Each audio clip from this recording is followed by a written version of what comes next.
আমরা আন্দোলনটি করে আসছিলাম এতদিন ধরে। তারই গত 34 ঘন্টা 48 ঘন্টার একটা আলটিমেটাম দেওয়া ছিল।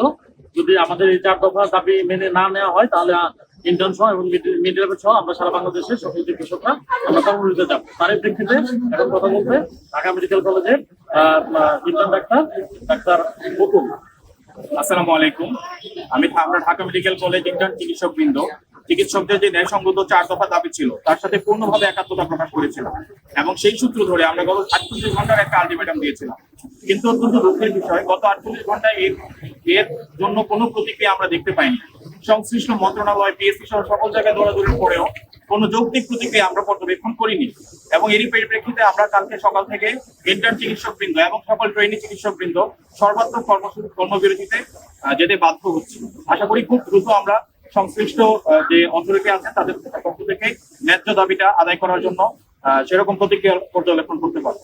আমরা যে 4 দফা দাবিটা এখানে তুলে ধরেছি সেই দাবিগুলো নিয়ে আমরা একটু প্রকাশ করছি। 48তম বিসিএস এর সময়সীমা বৃদ্ধি। আমাদের দাবি পরীক্ষা গ্রহণের সময়সীমা বাড়িয়ে 47তম বিসিএস এর পর স্বাভাবিক নিয়মে 48তম বিসিএস পরীক্ষা নিতে হবে। সংশোধিত বিজ্ঞপ্তির তারিখ হতে ন্যূনতম 3 মাস সময় দিয়ে ডিসেম্বরের মধ্যে পরীক্ষা শেষ করতে হবে এবং জানুয়ারির মধ্যে নিয়োগ প্রক্রিয়া সম্পন্ন করতে হবে। আমাদের দ্বিতীয় দাবি ইন্টার্নদের ভাইভাতে অংশগ্রহণের সুযোগ নিশ্চিতকরণ করতে হবে। 48তম বিসিএস পরীক্ষায় প্রিলিমিনারিতে যারা উত্তীর্ণ হবে সেই সকল ইন্টার্ন চিকিৎসকদের অস্থায়ী বিএমডিসি রেজিস্ট্রেশন কার্ডের ভিত্তিতে ভাইভা বোর্ডে অংশগ্রহণের সুযোগ দিতে হবে এবং চাকরিতে সুপারিশ প্রদানকালে তা বিবেচনায় নিয়ে জনপ্রশাসন মন্ত্রণালয়কে বিলম্বে যোগদানের সুযোগ রাখতে হবে। আমাদের দাবি নম্বর 3 হচ্ছে প্রশ্নপত্রের স্বচ্ছতা এবং নম্বর প্রকাশ করতে হবে। সকল বিসিএস পরীক্ষার প্রিলি, রিটেন এবং ভাইভা নম্বর প্রকাশ করতে হবে যাতে নিয়োগ প্রক্রিয়ার স্বচ্ছতা বজায় থাকে। আমাদের চতুর্থ দাবি বয়সসীমা বৃদ্ধি। অন্যান্য সাধারণ ক্যাডারের সাথে সামঞ্জস্য রেখে ডাক্তারদের জন্য বিসিএস পরীক্ষার বয়সসীমা 32 থেকে পুনরায় 34 বছরে উন্নীত করে প্রজ্ঞাপন জারি করতে হবে।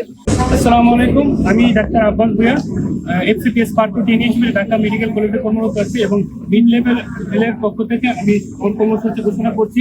আমরা বিগত 15 তারিখ থেকে 48 ঘন্টার আলটিমেটাম দিয়েছিলাম যাতে আমাদের 4 দফা দাবি মেনে নেওয়া হয়, কিন্তু তারপরেও সংশ্লিষ্ট কর্তৃপক্ষ আমাদের কোনো দাবি দেওয়ার ব্যাপারে কোনো সুস্পষ্ট কোনো পদক্ষেপ নেন নাই। এই জন্য আমরা মিড লেভেল চিকিৎসকবৃন্দ, ঢাকা মেডিকেল কলেজের মিড লেভেল চিকিৎসকবৃন্দ আগামী 19/2/2025 সকাল 8টা থেকে কর্মবিরতিতে যেতে বাধ্য হচ্ছি।